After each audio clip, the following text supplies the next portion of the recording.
Hello, everyone, and welcome to Wine and Real Estate. And today I have a really awesome guest, Sergio.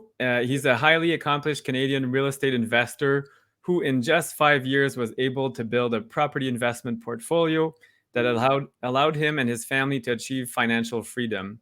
In late 2022, he was able to quit his full time job as a corporate executive and go all in to become a full time real estate investor. He recently relocated to the Dominican Republic to build a better lifestyle for his family while at the same time continuing his real estate investment journey. Sergio already has a few deals under his belt in the Dominican Republic and is now dedicated to supporting other real estate investors find great investment opportunities locally. Sergio is very passionate about empowering individuals and families to build wealth through smart property investments. And prior to discovering and going all in into real estate, Sergio's background includes 25 years of corporate experience in Fortune 500 corporations, as well as management consulting in Canada, Argentina, Brazil, and the Dominican Republic.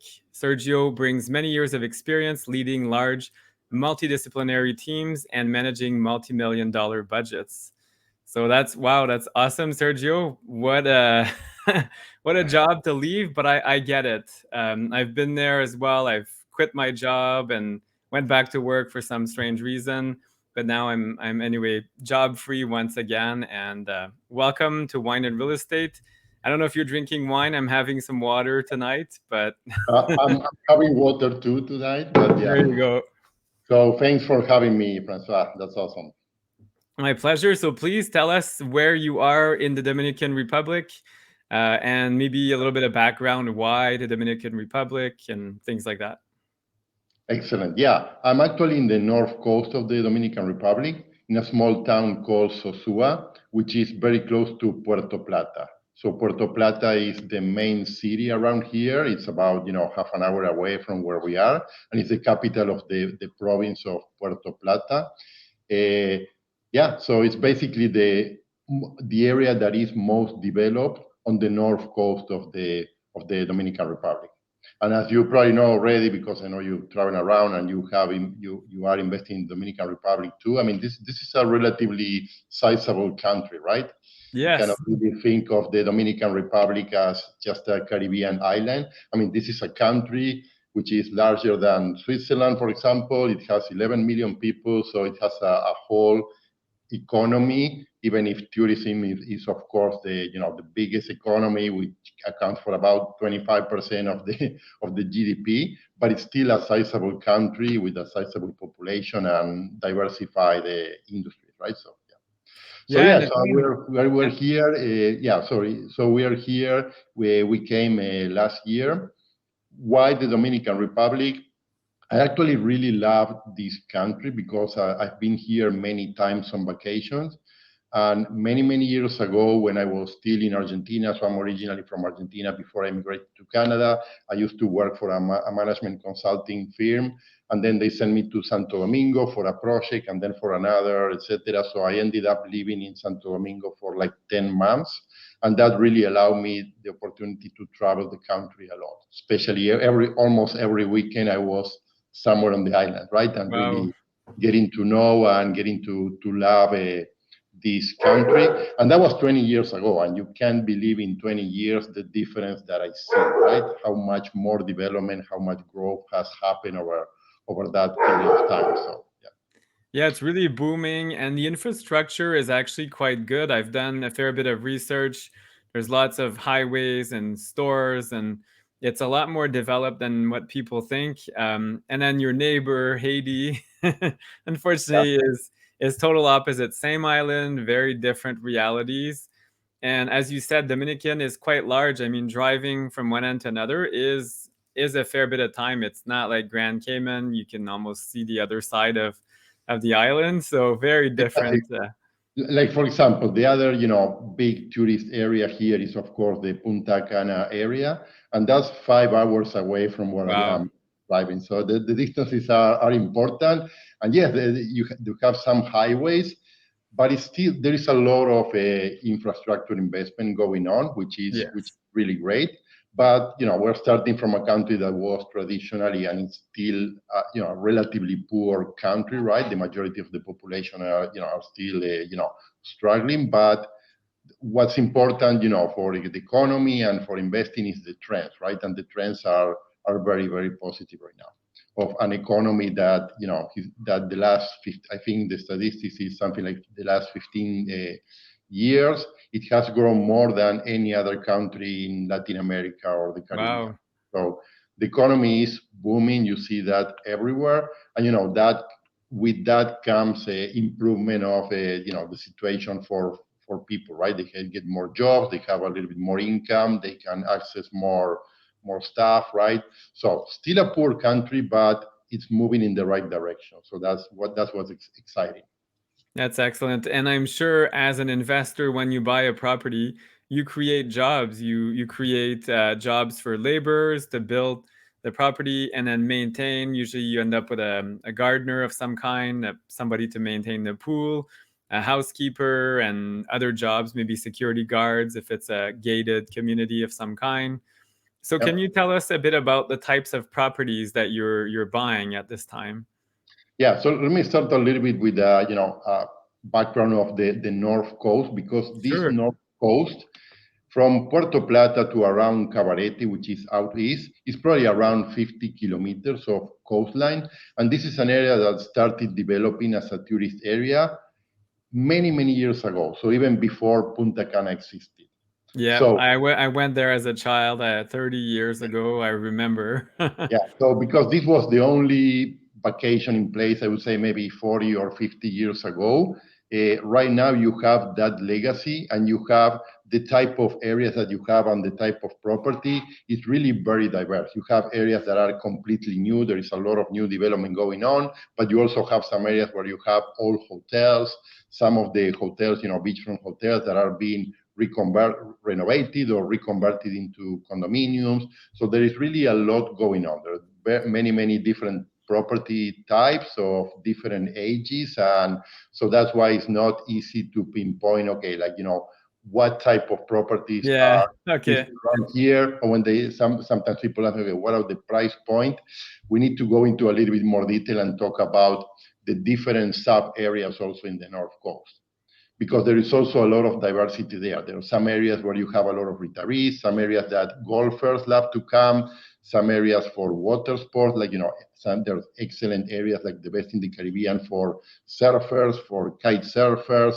So there is a lot of variety. So every area will have a different type of a tourist or guest profile, and that may lead into very different occupancy rate, especially if you think of something like short-term rental, which is probably the highest cash flowing strategy. So those are the things you have to watch out, right? Because there is so much going on and so many different type of properties and area.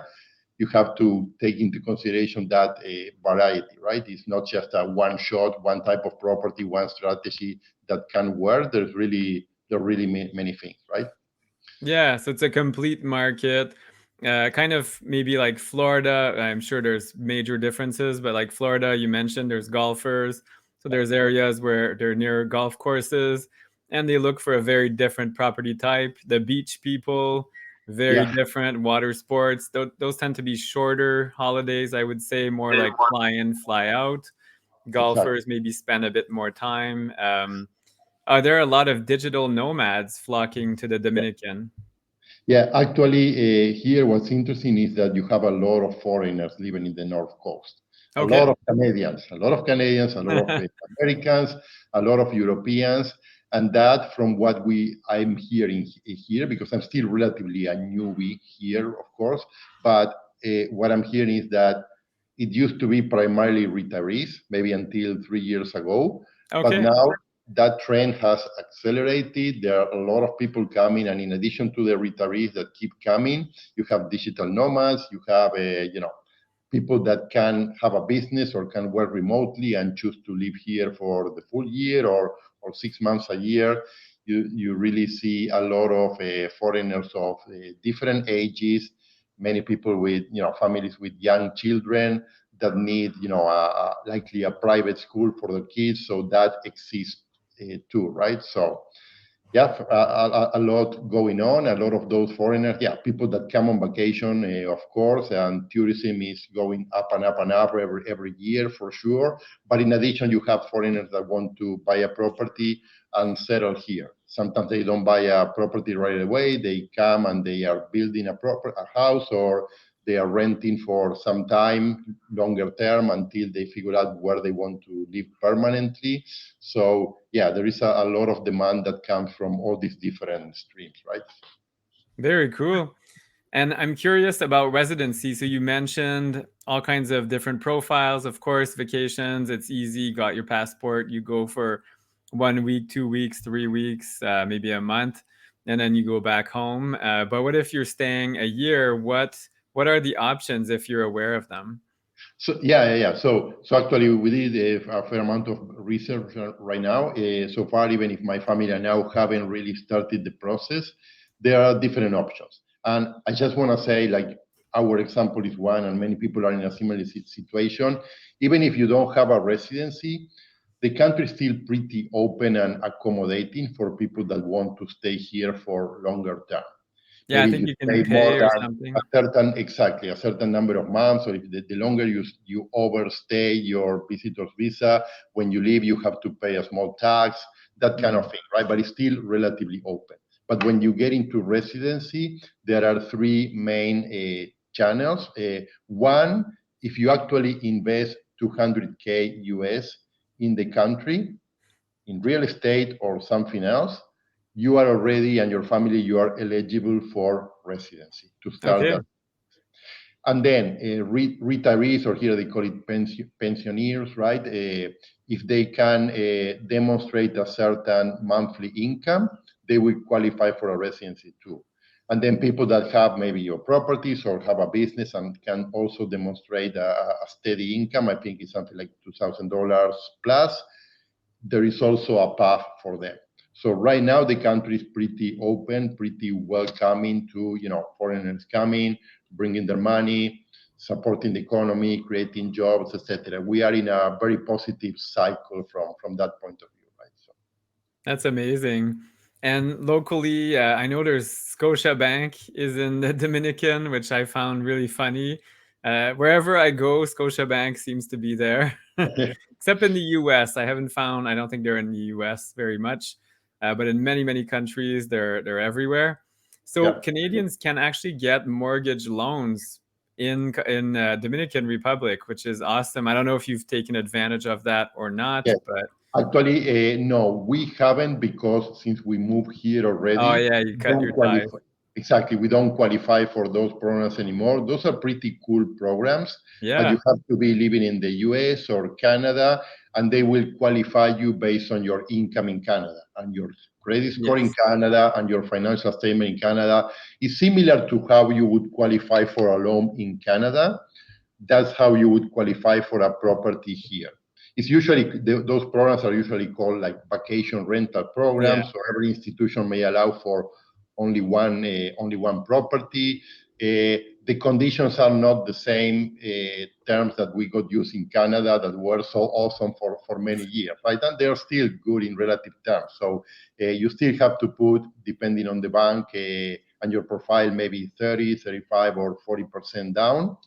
Amortization period is likely not going to be 25 years for foreigners, going to be maybe 20 or 15.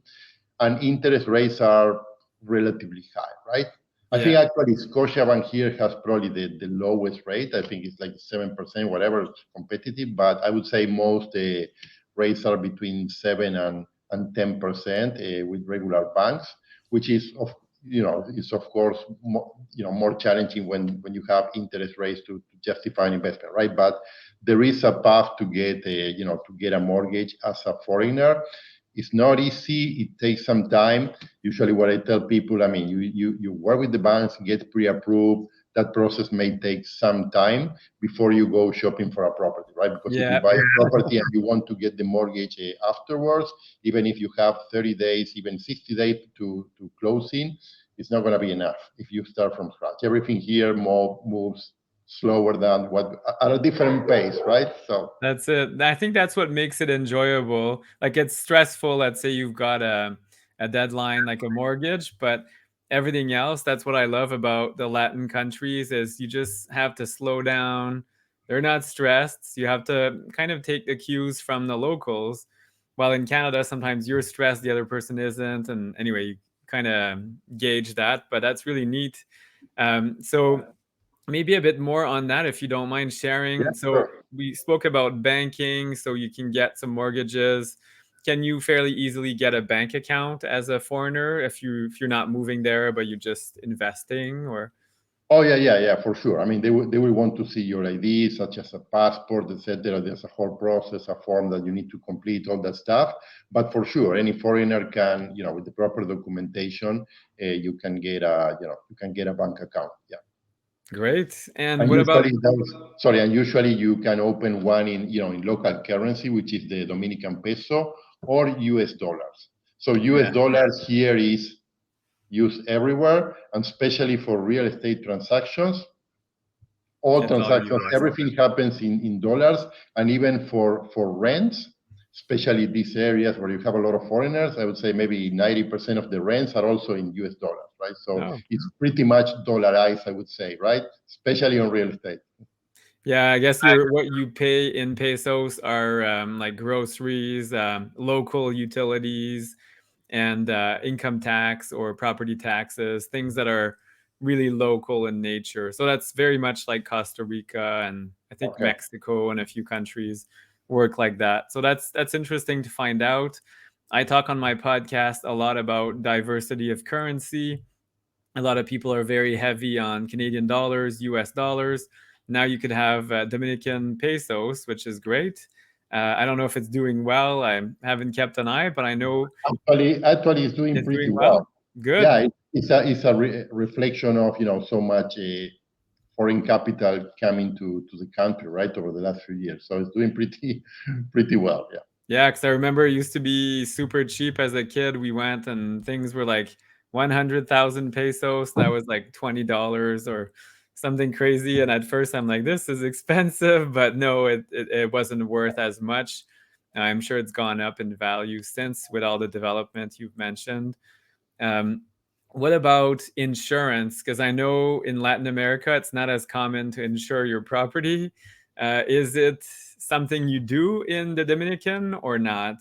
Actually, most people don't have a Yeah. insurance, and even as a rental. So in our case, yeah, you can take insurance as a rental, but for your own house, you probably don't need it. So I don't know. I haven't done a lot of research, and actually, it's not expensive either, right? So the properties that we had at some point in time, and eventually we can go to those details as a rental. Yeah, we chose to take insurance, third party liability, all that stuff, just in case, right? Just for the peace of mind that you have a guest that falls and Yeah. Or a to the pool, pool. whatever. Exactly, exactly. Yeah, yeah, yeah. So Especially a lot of Americans are tourists, and I find it's their national sport is suing people. So it might be culturally it's not as common in the Dominican, but they are kind of bringing that with them. So it is something to be aware of, and you never know. So that's good to know. And then what about day to day life? The internet seems to be very good. You're on just the like mine. internet, yeah, the internet actually, if you hire a good service, the internet is not going to be an issue at all. But again, it's not 100% reliable as it is in Canada. Eventually, you Yeah. may get a small power cut, and that means that the router has to start again, whatever. So it happened to me in some of these calls where, yeah, Beep. for a power cut, exactly, exactly. But for the most part, it works really well. So. And do people get like a backup battery or generator to prevent that? Let's say you do something where you can't afford to have the internet go down, or Yes, yes, yes. What usually happens is that people that, let's say, they have a house here, all houses, they call them villas. Probably the same in Costa Rica. see, Uh, so if you are not in a gated community, you likely need your own generator just in case, because the power cuts, they say it's way better than it was a few years ago, but it still happens, right? If you live in a gated community, it's easier. You don't generally need your own because the community will have that backup system in place. Okay. So that, like in our case, for example, we live in a gated community, so that's another of the conveniences of living in a gated community, right? So Great. Yeah, I agree with you. Like even in Costa Rica, it happens. I remember as a child, though, the power, but I was near, well, where you are, and then Santo Domingo as well. The power would cut out every few hours, so it was bad. But that was like 1994, so that's many years ago. I'm sure things have improved, and the internet wasn't really a thing back then, so it didn't matter as much as it does now. So that's great. And what about kind of day to day life? You mentioned a gated community. So for Canadians, it's not as common. So are there security concerns, or why is it gated? no, it's generally very safe, the country overall, especially places like here where most of the foreigners will live. Of course, I mean, you hear of stuff in the main cities like Santo Domingo, Santiago, it's a little bit more dangerous, but around here, there is no issue at all, especially, at night or even in any beach, even if it's an isolated beach, there, there are no issues at all, and you don't really see the presence of the police, right? Like sometimes, you've been in places like, Rivera Maya, and you see the almost the army Everywhere. walking down just to bring that sense of security and prevent something from happening. Here so far, touch on wood, is still pretty safe. There are no issues at all. But most people and most foreigners choose to live on a gated community for that extra peace of mind, right? Because if you're not in a gated community, you likely have to have a tall fence around the property. Because if you're not around and people see that you're not around, you may get someone breaking in. That kind of a opportunistic crime, you still hear a little bit. But in any of the condo complexes or gated communities that have their own security, there are no issues at all. I have two kids; they can be out in the community. I have the peace of mind that they are anywhere they go, they're going to be safe. No issues at all, right? So So it's more for petty theft, and then for services, as you mentioned, the generator. Sometimes there's like a shared swimming pool or yeah, shared community different, hall exactly. or rental. Different communities have different type. The one that we live has more of a resort type Okay. community, which is good, but we also realize there's a high share of Airbnb and renters because of its style. Yeah. But it has a lot of amenities and huge playgrounds for kids, mini soccer field, three different swimming pools, its own private beach because this is a beach Wow. community. So it has a little bit of everything, which is really good for people that have the time to enjoy those communities, right? Or those amenities, or for people that come here for to rent, right, for some time. So And you don't have to maintain any of it, which is amazing. That's what I'm yeah, learning to many enjoy. people, yeah, many people. If you have your own villa, you also want to have your own swimming pool, which is what we do also. But the reality is that we realize that we're not using it that much, right? Sometimes the kids prefer to be out in the community pools because they are much larger and they have other kids to play with, right? So That's it. That's what happens. That's why I'm like, oh, they have swimming pools. It's great, but then it's fun to meet and mingle and like see other people. But I guess at night or something, you want to go for a dip, then it's great to have in your backyard and or a private party of some kind, and that's really good. What about water? So that's one thing. My wife is like, I don't want to go. You can't drink the tap water in Costa Rica. You can turn the tap on. What do you do for drinking water? it's the same here. So you don't drink tap water. So what many people do, if you have just tap water, you get those big. I think it's like 18 liters, or I think it's like four A or five. cooler. Yeah, the cooler and the tanks that you replace regularly. So many people do that. Or in many condos or many villas, like in ours, for example. So we build this villa. we chose to go with a with a good water filtration system with reverse osmosis. So that's it's good for drinking, and it's also better for the appliances and everything, all the plumbing too, right? Because the water is rather hard, right? So Yes. Yeah, it ruins all your exactly. appliances, your faucets, everything Yeah, corrodes. So really, if you go with the regular water, you have to make sure that you maintain it properly. If not, everything's gonna rust, right? And yeah. actually, the closer we learned that the closer to you are to the ocean, we are like 500 meters away. It's even worse, right? Because in addition to the Mm. water, you have the salty breeze, right? So, Yes. so yeah, things needs to be maintained here more than what we're using in Canada for sure. Yeah, and it's year round. I mean, Canada. Sometimes I look at concrete in more tropical countries, and it turns dark much quicker in Canada because it freezes, probably kills some of the stuff that grows.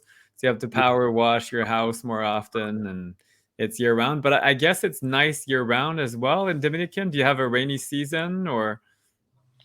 Yeah, here it rains a little bit close to the end of the year, but not much. It's not an area that rains a lot like other areas in, I don't know, I haven't been in Costa Rica, but I heard maybe it rains a little bit more than here. So it's a, yeah, I would say that, maybe November, December, a little bit of January, but then the rest of the year, we don't see a lot of rain.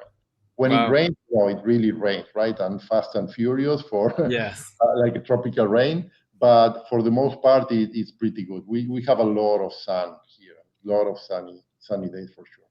And the weather is probably like everywhere else in the Caribbean or Central America. It's amazing. And the best time of the year is the peak season, right? From December until March or April.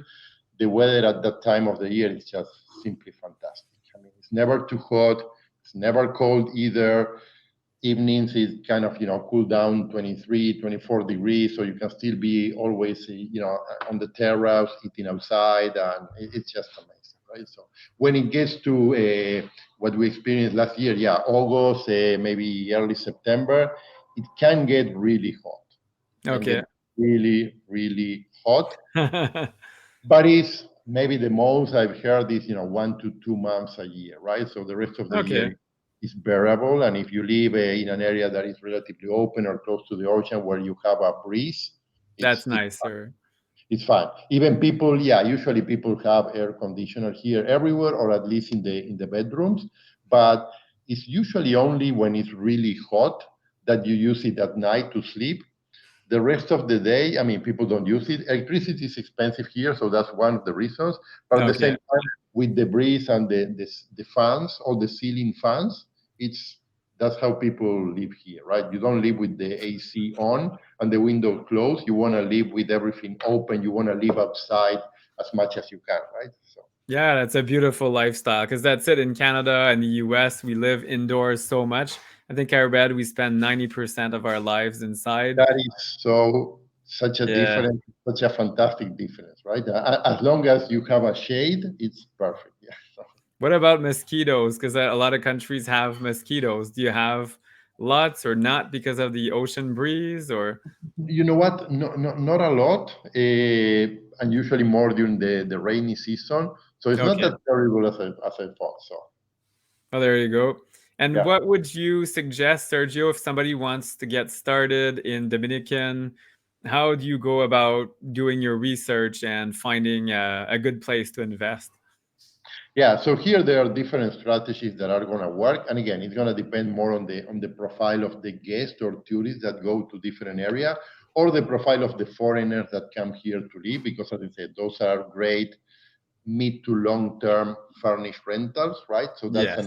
that's another opportunity. So here there are many opportunities. You just have to keep an eye on the specific area and the type of property, because the low season here, I don't know how it's in Costa Rica, but the low season here can get pretty low if you're not in the right property, right? If you don't Yeah. have the right property, there's going to be a lot of competition, and you're going to get beaten by condos that are beachfront or ocean view, or some properties that have that amenity, great amenities, oceanfront, or very very close to where the action is.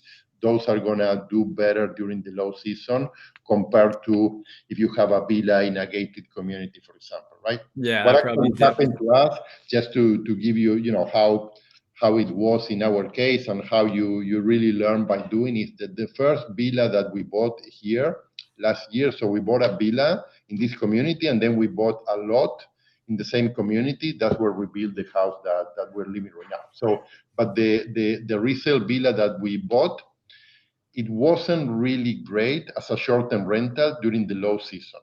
Okay.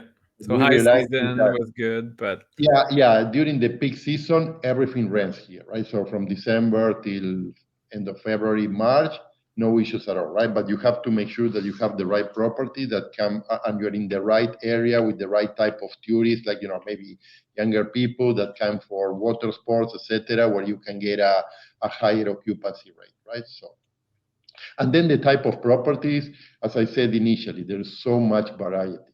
yeah. There's so much variety for any budget. I mean, you want to buy an old condo, not in the best area, whatever. Yeah, you can certainly spend less than 100,000 for sure for an older condo. But if you want to buy a nice property, like a nice beachfront penthouse, they can cost, 500,000 to 1 million. Nice villas are, not that cheap. And then if you want to buy a mansion in some private, some gated community that has everything and all big lots, houses can cost over $1 million for sure, right? Easily. Wow. So there is a lot of variety. Sometimes when people ask me about the ranges, I would say, hey, for a condo, especially if you start with a small condo, really nice and nicely located, it may still be between 150 and 250K. And then for a 3-bedroom villa, which is maybe the most common, the most versatile, yeah, I would say maybe 250 to 400K, right? Depending on the area, depending on the community. Some communities are really well managed, some not so much. Yeah. Oh, wow. Okay, so quite a range. I mean, there's something for everybody's budget. Yeah, Low end will not rent as well, but maybe if it's a place for yourself to live and then rent it out a bit, that might work. But if you're looking for a business, then your advice is to look at what are amenities, how will it do year round? Because of exactly. course you want the highest occupancy possible to do well as an investor. So Yes, yes, yes. So there is a lot of investment going on here. You have lots of development projects everywhere, right? Which is exciting because definitely the resale market here is quite hot, even if this time of the year it slows down, but it's generally hot. So we need that extra inventory, right, from new construction to satisfy the demand. But you never know for sure if they are going to overbuild in some areas. So I yeah, always that's it. advise people that, okay, yeah, new construction, there can be great opportunities on pre-construction if you buy the right product that maybe it's already selling at a discount over resale values, and it's going to complete in a year or 18 months, etc. That can be a great opportunity, but make sure that you have the right product in the right place, because then at some point in time, if there is an oversupply, you want to be well positioned to get those guests, right? So Yeah, well, that's it. That's what happened in other markets, and they just built like Dubai. I'm investing in Dubai, and in 2008, they really overbuilt the city. Now it's the opposite. There's a massive shortage, but same idea, like you said. If they go crazy and build too much, the market cannot support it. So it makes sense. Well, yeah. Sergio, thank you so much. If my listeners want to get a hold of you or follow you and find out more about what you do, what's the best way to get a hold of you? Yeah, yeah. So this is probably would be Facebook, which is really so far the only social media platform that I'm active. So I would say Facebook, and then I know if you guys want to drop my contact information, email Yeah, or WhatsApp, will work too, right? So amazing. Wow. Well, thank you so much for sharing about your story, and I'm so excited. When I am visiting the Dominican, I'll have to come by and say hi and maybe take a peek at what you're doing and your communities and get to yeah, know the area. sorry, so you mentioned you're investing. So where? I'm in the Punta Cana area, but I'm interested in maybe more diversity. So your part of the country does sound very appealing too. I'll have to check it out for sure. I just anyway heard all about Punta Cana, but there's so many places you can go, and it Yeah, sounds like an amazing place. So yeah. muchas gracias y hasta la De próxima. nada. Hasta la próxima. Bye bye, Ciao. Francois. Talk soon. Bye bye.